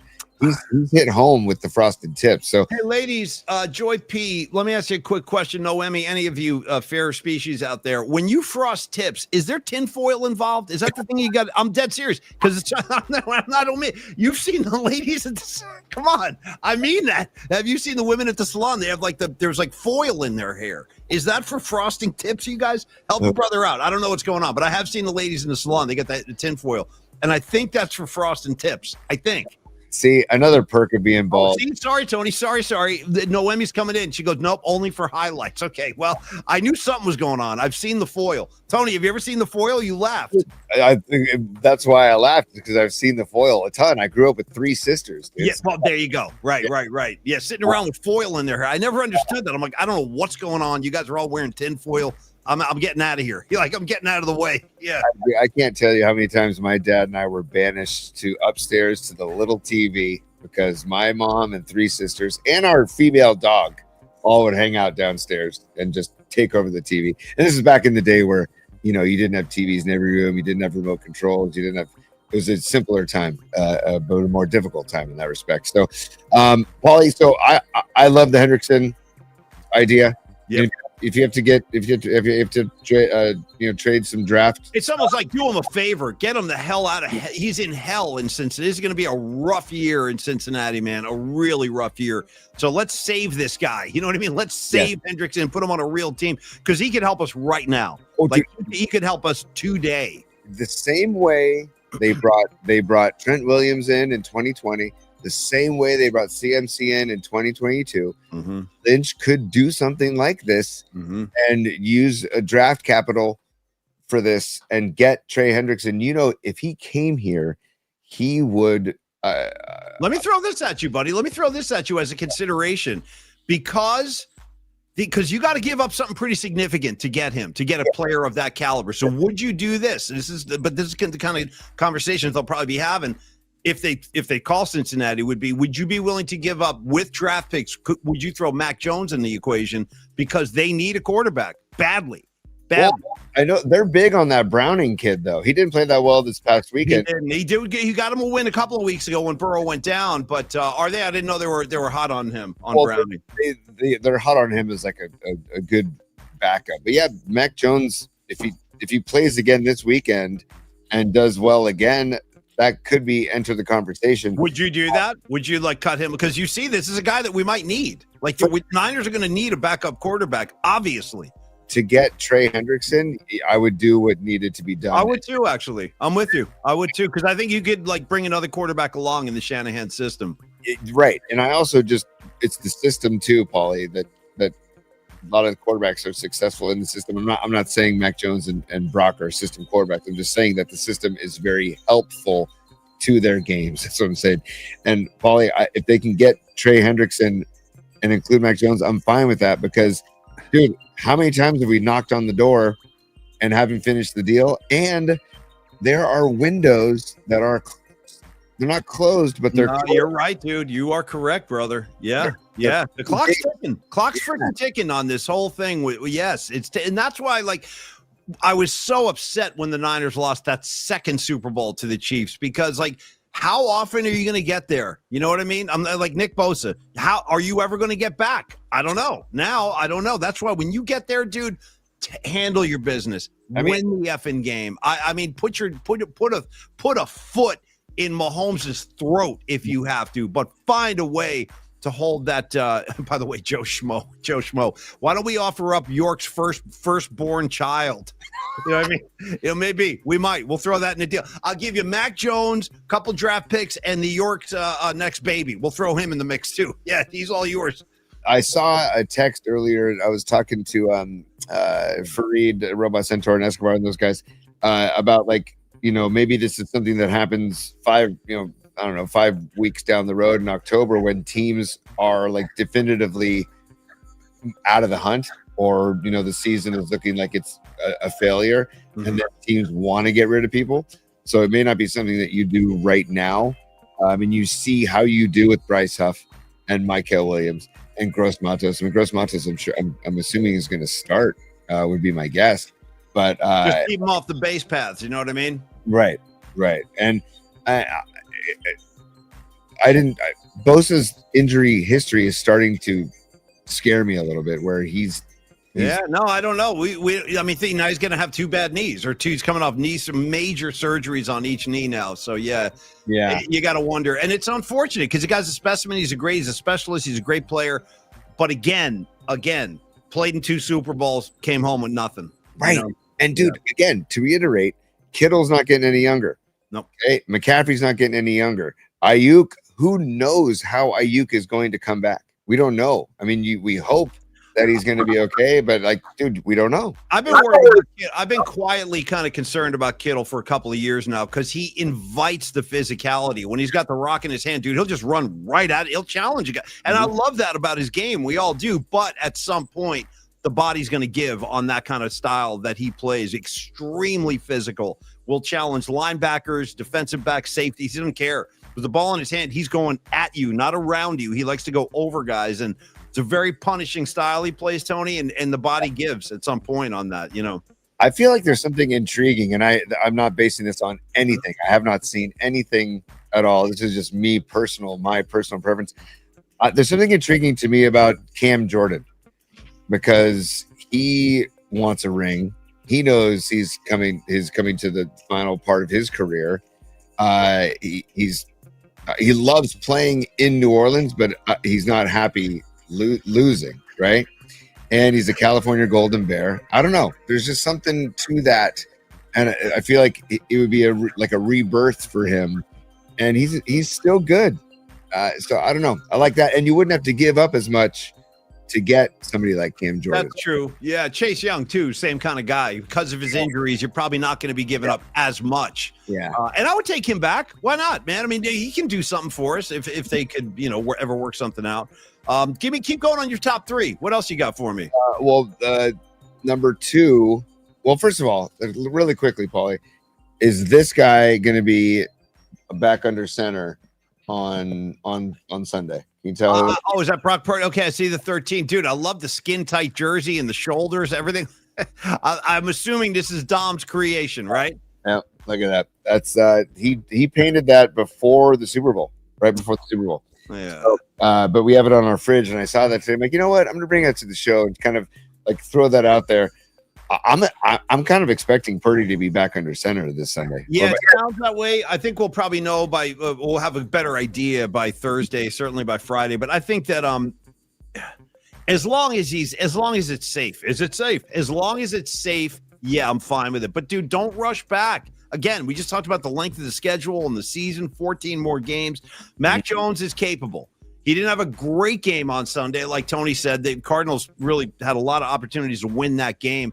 And by the way, let me just throw this out here quietly. The Niner offense is not doing much, bro. They're not doing much. I mean, again, Pinheiro was responsible for 10 of the 16 points on Sunday. They're not lighting it up. Even just keep an eye on it, dude. Keep an eye on the offense. They're not scoring a lot of points right now. They're not. I'm very happy with the defense and what they've done overall. I really am. But the question is, should Brock? How do I feel about Brock starting? Is that the question? No, I'm saying, do you think he will start? I think he will. And I'm asking, do you think he will? I think it's 50-50. Honestly, I could easily see Mac Jones taking another start, and I could easily see Brock stepping back in. But again, only if Brock's ready. Don't freaking rush this, dude. Don't do it. And by the way, do we have any update, any progress on Juwan Jennings? Dude, it's the best kept secret in Santa Clara. I never know what's going on with Jennings. It's really hard to get info on this guy. What do you have on him? I don't know. I don't know what his status is. Great question. I don't know, man. But again, this points to taking all of training camp off, basically. Pearsall looks great. He looks great. He really does. Dude, he's one of the, I asked you what the bright spots have been for you. He's been one of the bright spots for me. He's performed outstanding. Yes, but after Pearsall, it's McCaffrey. Pearsall had 8 catches for $117. McCaffrey had 10 catches for 88. Yeah, and it was weird that because last Sunday against the Cardinals, Shanahan really did not use the tight end in the offense for like a receiving option. He did in New Orleans with Tonjes. He didn't really do it last week. It was, you're right. It was all Pearsall. It was all CMC. Pretty much. Another point about Purdy starting too is that Mac Jones hurt his, was his ACL or knee. It was his knee. Yeah. Oh no, hold on. Robot Centaur PCL. So so he's got his knee issue, and he came back with the brace on. So that's another reason why I think Purdy's going to start. And Purdy was questionable last week. So, hey, dude, hold on. You know what? Sorry to stop you. Soccer Bowl 10 SC just had a great idea. Dude, let's throw freaking Jawan Jennings in the deal for Hendrickson. I'm dead serious. Let's do it. Take him. You want him? He's all yours. Dude, that's such an interesting scene there in Cincinnati. Did you? Good. You know, he's good. And again, I want to make sure I clarify my thing on Jennings. I like Jennings, but I am sort of pissed at him for all this nonsense after he just signed a $15 million contract last year. Dude, just play this out, Holmes. Play out the season, dazzle us. You will get paid. Everyone knows. We're watching. But I'm not thrilled. And the fact that he come back and he's already having injury problems, you know what? I would move him. I would. To get something back on defense, I would. That's just me. Dude, also, Candlestick Kid, another super from Candlestick Kid. Thank you. F them picks and go to Henderson. You know what? I agree because of the window of these players, man. Like Tony, it's like you and I used to say to each other all the time. Time has come today. Time. Yeah. Can't wait another day. Time. Yeah. At the end with the cowbell. Dunk, Click, dunk, click. dunk. Time. But in all seriousness, yes, certain players' windows are closing. They're not closed, but they're closing, and we don't know how Ayuk's going to respond. I saw a couple comments on the chat saying they don't expect much from Ayuk, and it's like, well, that sucks that we're not if we don't get much from Ayuk this year, because I think a lot of people are expecting a lot from Ayuk this year to come back. Week 6 is what Lombardi was guessing when we had on last week. Right. So that's in 3 weeks, and who knows? At the very worst, the Niners will be 3-2, but maybe they'll be 4-1, maybe 5-0. But it would be just great to have Ayuk come back full throttle and really energize the passing game. Because I'm sorry, finish your thought. Yeah. No, just because right now it's just Pearsall and then McCaffrey. I'm with you, buddy. I'm with you. It's been very singular, and that's going to make it easier to scheme against the offense too if they keep it that kind of scaled down. You know, a guy you and I never talk about. I mean, I don't think we've ever had a conversation about this guy. Where do you stand on Trevor Lawrence? Like, how do you view Trevor Lawrence? I like Trevor Lawrence. I think that my most recent reaction to him was like he's gotten some happy feet. But again, like his O-line is not that good, so he's constantly under pressure. But I liked him coming out of college. Me too. Yeah. I also, as a bald man, I deeply admire the hair. Right. Okay. All right. He's got great flow, as they say, Tony. Yeah, great yarn. Yeah. And like it's funny because I'm a huge Derek Trucks fan and Susie Tedeschi fan, and they're both huge Jacksonville Jaguar fans. Oh, are they? Okay. All right. Oh, yeah. Don't they do the anthem sometimes and stuff? Yeah. They're from Jacksonville. Okay. And so, I kind of closet like root for them a little bit too, just because I love those two and their vibe. I don't know. Dolphins, I've had enough of the Dolphins for the rest of my life. I don't need to see the Dolphins ever again. So anytime they suck, I'm happy about that. But I do like Trevor Lawrence. He's a physical specimen, dude. And he's got a cannon of an arm. He just doesn't have the time. So I expect the Niners to rattle his cage this weekend. I really do. So. Well, we're going to find out what they can do without Nick Bosa, what kind of pressure they can apply for sure. If there's a positive from when Bosa went out, is that Michael Williams came back and he had a very, very good second half. It's such a good sign, such an encouraging sign to see this young player already making an impact. And you're right. He made some big plays when he came back. He was playing his ass off. Yeah.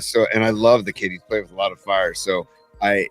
And he's probably relishing the opportunity. And Gross Matos too is like, hey, give me my turn. Give me, next man up, man. And in football, that's what's kind of, well, it's not cool that people get hurt, but the silver lining of people getting hurt is that you have, it's opportunity, right? It's all come at any snap, anytime. Like that's why you got to stay ready. As they say, you got to stay ready. Yep. Exactly. Or you have to participate in an entire training camp, Juwan Jennings, or like you have to be physically ready to play a full 4 quarters, right? It's just, it really, Hey, couple quick shout outs. What's up, Hum Daddies? Also, what's up, Agency 323? He goes, we went into Jacksonville in 2023.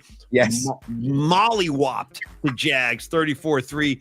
I hope they forgot about this. Good call. I dig your handle too. Agency 323. Very mysterious. Tony, let's finish your what's up? Sorry, Robot Centaur. Great line. Stay ready so you don't gotta get ready. Great. Yeah. Great. Hey, Scarlet Fire quoting David Lee Roth. Welcome back. Hey, listen, I don't feel tardy. Yeah. Hey, what do you think the teacher's gonna look like this year? You know what I'm saying?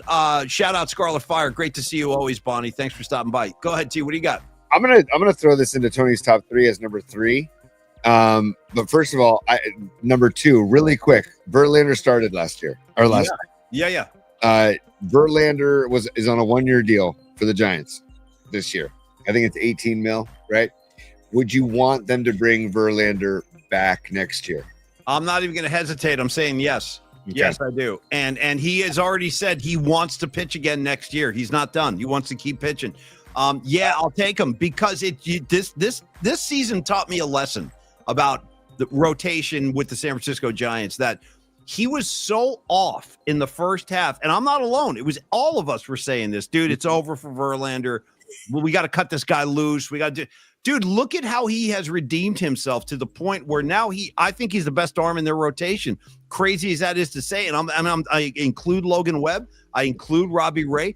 Though I think Robbie Ray, as Brian Murphy famously said a couple of weeks ago, he just ran out of gas. Like that, it looks like he's just out of gas at this point. Yeah. Logan Webb, maybe a little of that too. He's logged some heavy miles for the Giants. Every season, Logan Webb is a workhorse, and I love the guy. But it's been Verlander with the steady hand. So I will take him back. I mean, the price has to be right. I don't want to overpay for him. But, yeah, I would take him back. I would like to have him back, actually. Stay in San Francisco. Let's keep this going.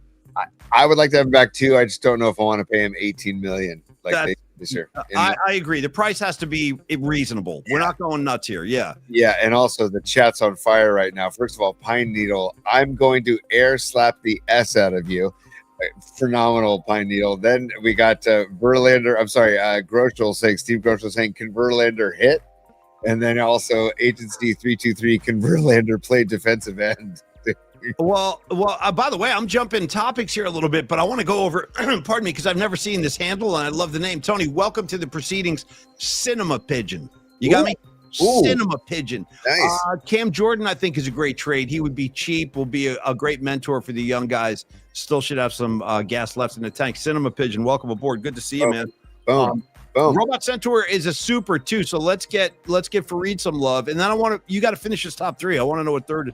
Hang on, number 3 was Verlander 3. No, Verlander was 2, and Escobar again. He says DeMarcus is back this week as well. Heck yeah. This weekend we need him. Jesus, do we need him? So yes, that's a very good thing. And I never thought I would ever say we need DeMarcus Robinson as badly as we do, but hey, facts are facts. So Escobar, thank you for the super. And then Robot Centaur is another super. Thank you, dude. He says, no more baseball, on to hoops. The Kuminga fiasco should be completed next week. Dubs will sign Melton, Seth Curry, Al Horford. Look at this. Look at Centaur. Centaur, I mean, listen, he runs the PMP Sports Desk. Obviously, he's our update guy. We appreciate that. We do. Thank you, Fareed, for always bringing those updates, because we can only do so much. As Tony said famously, this should be on our plaque whenever they put a plaque up for us, hopefully soon.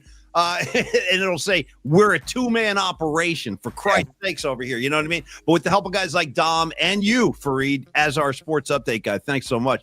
The only thing about this, Seth Curry, Al Horford, dude, we are going to be older than dirt. I mean, we're trotting out. It's like a senior citizen home, open up the doors, and the guys just wandered out, started bouncing the ball around. I mean, we got an old team, dude. We're bringing in old man. I like Al Horford. I really do. But, dude, we got senior citizens out here, man.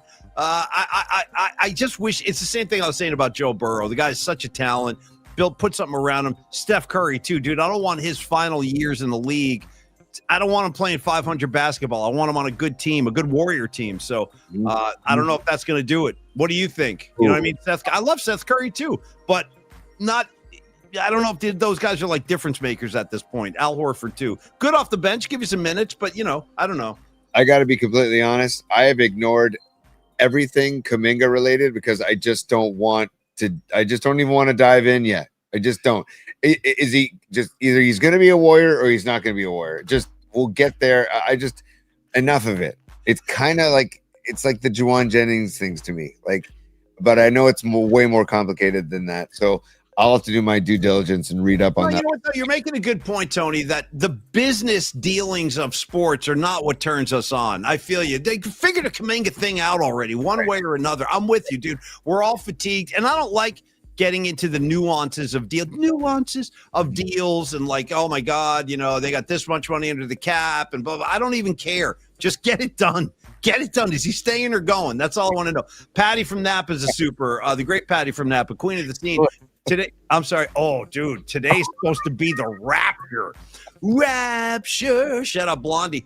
Yeah. We might not have to worry about next week's game. Let it rip, folks. Okay, like they say on the Bear, Tony, let it rip. You know? Oh my God, dude, Patty, what a super! Jesus. I love it. Hey, well, Patty, if the Rapture comes today, we're not having lunch tomorrow, so let's put the Rapture off for one more day so we get that luncheon. You know what I mean? Dude, I just searched the Rapture on Google right now, and the first thing that comes up is a quote: "Is the Rapture happening tomorrow? Pastor claims Rapture, end of world, September 23rd." It's like, well, maybe Rapture is going to be good for us. I don't know. We'll see. Maybe we'll have a big party. You know, a big Rapture party. Come on over to Paulie Mac's house for the Rapture. You know what I mean? As we get ready, I better start playing my records now. I better get my last list. Tony, the Rapture's coming in 10 minutes. You got time for one last song to listen to. Before it all goes into dust. What are you throwing on? Ooh, God. For today. Doesn't have to be like but it's it. The Rapture's coming. You got one song. In My Time of Dying, Led Zeppelin. Good choice. Good freaking choice. And it's a nice long track, too. Yeah. Let me see. Where am I at right now? I don't even know. I might play. I don't know. Maybe I'll play like Quadrophenia from The Who. Just get like a whole side in. And I just saw The Who, so I'm like digging them. What? I might do the entire Shine On You Crazy Diamond suite. Yeah, it'd be a good last track. Remember when you were young, boom, bam, bam, bam, bam. You shine like the sun, flam, flam, flam, shine. Bro, I'm feeling that. You know what? Count me in. I'm coming to your place. I want to hear "Shine On You Crazy Diamond." Yeah, and Gilmore sings it, so I don't have to contend with that a-hole Waters. I've had it with Waters. I've had it. Yeah. Enough is enough with his big mouth. Enough. You don't come down Ozzy's road. He did it again. I don't know if you saw it. He did it again. He went back for seconds. Of course. He was like, no, it's like I said. He was a bumbling idiot. He was just like so disrespectful. I'm like, you know what, Waters? Show a little class, dude. Seriously, show a little class, bro. Dude. You don't speak ill of the dead. It's not cool. Well, and also, like, they should thank Black Sabbath because, like, it's the rising tide lifts all boats. In that era, Pink Floyd was around in the same time as Black Sabbath, and I think that they both helped each other out, like as far as popularity and the Brits making really good music, whether it was metal or like psychedelic. I like to call Black Sabbath more like psychedelic rock or psychedelic funk rock because it's. I was just playing some Black Sabbath with Bucket and Mark last week, and I'm like, God bless it, it's all just funk. Right, it like if you break down Black Sabbath music, it's funk, man. War Pigs is basically a funk tune, and that whole thing Iommi's doing, it's a total funk line Iommi's playing. Yeah. So, anyways, so you know what, Roger Waters. Yeah, right at you. Hey, Waters, eat him and smile, as Dave would say. You know what I mean? So that moves me to number 3, and then we'll wrap the show. Okay. When Scarlet Fire said, "I don't feel tardy." Yeah. Quoting, I don't feel tardy. Yeah. Quoting from the Hot for Teacher video of 1984, one of the greatest records ever made. I changed my number 3 question. I had a different number 3 question, but we can do that anytime. So number 3 is Hot for Teacher the best music video ever made? You know what, dude? It's up there. It's definitely one of them. I mean, because, and that was all David Lee. He used to direct those. He would storyboard those. He was like, that was all his idea. I mean, the only one I would rival is the beginning of the Yankee Rose thing in the convenience store. Not in my store, you don't. You know what I mean? My doctor says I need a laxative. And she's knocking everything off the shelves. Then the other guy comes up and he goes, ooh, we're so close. Our breath is so close. Like, and she's like, not, dude, the girl, she's like, not if you was the last immigrant grocer on earth, honey. And then she walks away to honey. And then she like walks up with like 18 jars of packets of Tic Tacs and just drops them on the counter. Yeah. Mm-hmm. Yeah. Tremendous. So I would say, to answer your question, hold on. Teacher, yes, but don't sleep on Yankee Rose, bro. Don't sleep on it. Is it give me a glazed donut and a bottle of anything? 100% with the face paint and the spear. Yeah. Who knows what he was doing? Who knows? But don't forget about the other guy. The guy comes walking in, the like showbiz guy with the two girls, and he goes, forget about it, babe. Anybody gets in trouble, I don't have to know about it. Forget about it. And he walks out. Remember that? Like, he's got the two girls. Don't sleep on that dude either. Not my problem, babe. Forget about it. Yeah. Dude, and by the way, Groeschel and Mark Gravy are on it with the glazed donut and a bottle of anything. Yeah. To go. Well, see, now we got Soccer Bowl coming in, though. Boys, let's not forget Duran Duran, Girls on Film. That was probably where Rags would have the sock in his basement watching that one. For real. You know what I mean? The only video I would have to put up against Hot for Teacher is Thriller. Michael Jackson's Thriller was basically said, you know what? I'm going to take the music video genre and just take it up a notch. It was like a movie. It was like a short film, that thing. Yeah. If you've ever watched the making of the Thriller, it's fascinating, man. It was fascinating. That whole thing was Ola Ray. I think her name was Ola Ray. Was the girl. We all liked her. Yeah. She was great. Well, shout out to Acid Wash Jeans. You know what I'm saying? Acid Wash. Yeah. Dude, who wasn't doing the the whole By the way, if it wasn't for Thriller, we got to wrap the show too, because we're all over the place now. But if it wasn't for Thriller, we never would have had one of the greatest scenes from Revenge of the Nerds, dude. That's when the party jumps off, when they put Thriller on, dude. The Wonder Joints come out, the chaperones start burning. This is some good shit. You know what I mean? Like everyone's getting loose, and Thriller's playing the whole time, dude. Don't sleep. Last comment I'll make, dude. Don't sleep on Booger dancing with one of the Omega Moos. Yep. And just like basically kneading the dough. I'll just put it like that.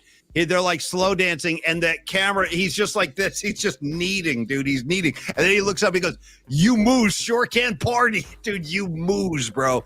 You moose sure can party.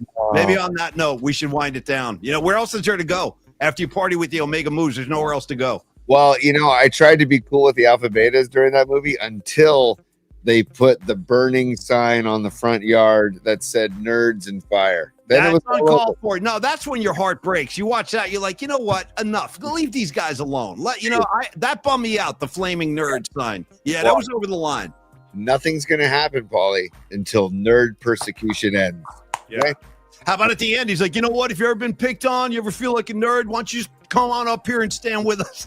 Back, they're all coming up. All right, Tony, Carlos De La Fuente, he couldn't make it to the show today, but we still give him, Tony, probably first and last time you'll ever hear me say this, and I'm doing it for comedic effect. I don't mean this.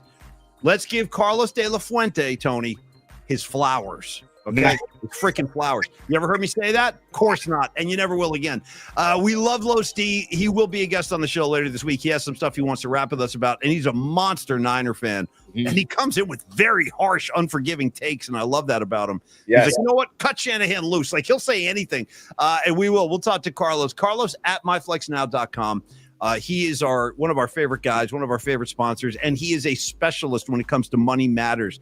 Whether it is your mortgage, maybe it's a private money loan, you have to talk to him about what you're looking to achieve, and he will go to work for you. And I know he's been working with different people in the PMP community, including our favorite Corinne from Fairfax.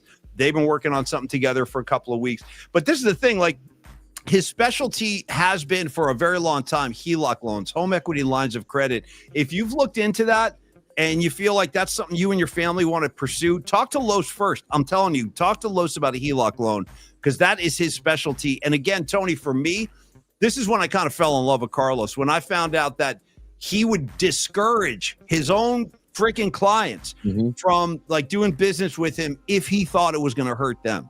That to me says this is an honest human being we're talking about. And when it comes to your money, don't you have to have that in place? Like, you can't work with a guy who's handling your money if you don't trust him. That'll never work. So I would recommend you talk to Carlos De La Fuente about your situation. Have an honest conversation. Hey, man, I got 2 kids in college.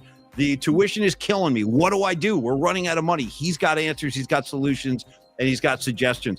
925-250-4894, Tony. Los D.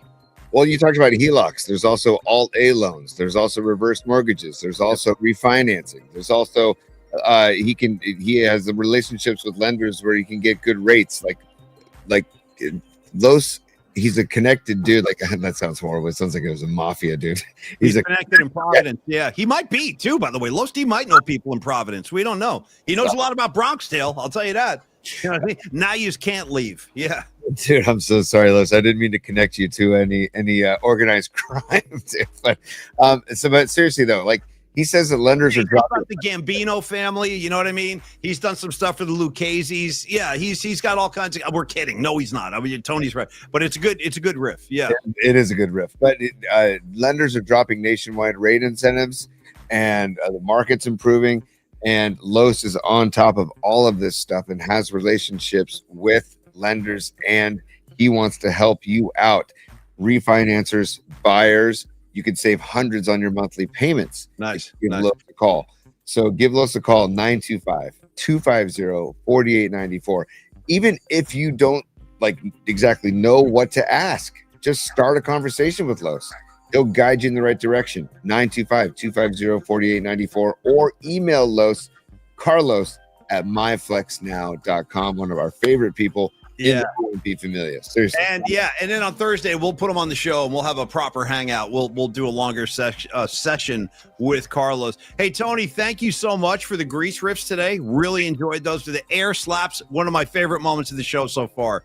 Of all 8 months, dude. The air, and you played a long snap in your neck, fantastic. And I never really thought about that whole sequence there where Craterface and Rizzo were getting after it, dude, and they think it'd be a good idea to incorporate some suggested physical violence. You know what I'm saying? Like, this is how we like to party. I like to air slap Rizzo on the whole thing is insane. So Tony, thank you so much for that. Enjoyed the show today very much. We'll be back tomorrow night, Night Flight, y'all.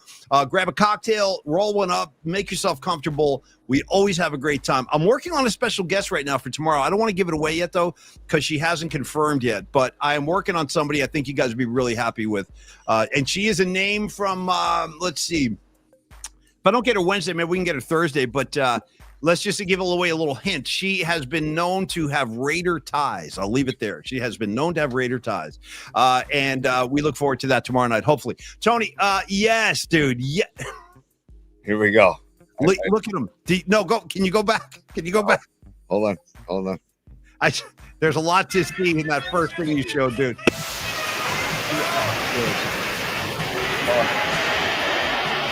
Look at. I mean, Tony, look at fun. There it is. Yeah, boom, dude. Stop it right there. It's all there. It's all there, dude. You got Fontaine, you got Marty, and then, dude, the moves Craterface is throwing, dude. It's barbaric. The guy's a barbarian. What do you got? What? It's not Rizzo and Craterface. It's Kaniki and Cha-Cha, dude. With the fake air slaps. Okay, fair enough. I'll misstep every now and again, but it's a good correction. Good correction. Hold on a second. We wind up with Zuko then. Watch this. Hold on. Right, I need to brush up. It's been a while. Yeah, because I don't want to get pinged by YouTube. So there it is. I just saw it. Yeah.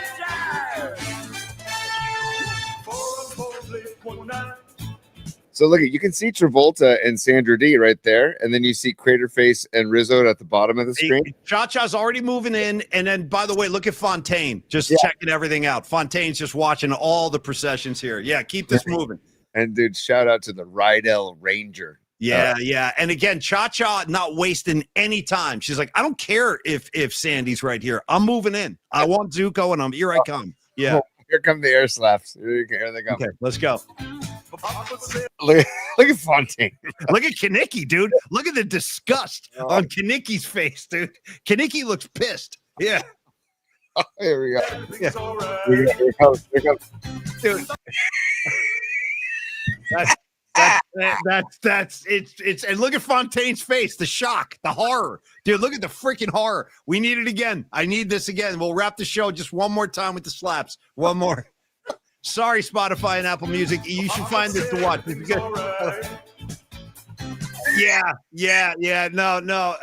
That's it. Let's end it. Let's wrap. Like Tom Tolbert used to say, "Oh, let's go home. Let's go home." There's nowhere to go after that, dude. Thank you. It's all I can do is thank you for your work, Tony. Thank you for being the producer you are. I couldn't have done that. I don't know where it came from, but thank you. Air slaps, Kanicki, Cha-Cha.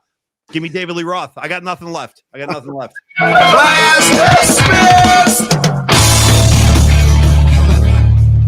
Yeah. Let's go regroup. We'll have part 2 tomorrow night, dude. I don't think we're done with this. Keep that film nearby. We're gonna go back into this tomorrow night. Fontaine walking around, just like looking, just checking everybody out, dude. And by the way, before the slaps, he's suggesting like yeah. There's so much. I mean, it's mayhem out there at Rydell. Thank you, Tony. Thank you, Dr. Young. Thank you, Low Steve. Thank you, PMP Familia, Noemi, Dom, Patty, Law of All, Karen Bell, Beat LA, all of y'all. Thanks for supporting the show. Aspiring Botanist, what's up? Hey, everybody, we'll be back tomorrow night. Have a great Tuesday. Go Giants. Enjoy your air slaps. And I might go back and watch Grease just to get some new riffs. You know what I mean? A little Hopelessly Devoted to You. A little Grease Lightning, whatever it takes. You okay over there, T? Oh man, that got me.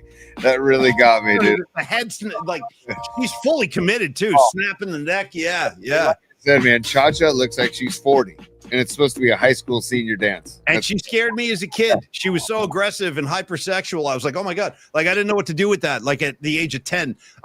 Shout out to Cha-Cha doing J-Lo before J-Lo even considered it. Like, she's the real J-Lo as far as I'm concerned. All right, everybody have a great day. We'll be back tomorrow night. Cheers, PMP Familia. Thanks for stopping by today. Peace, y'all. Peace, y'all.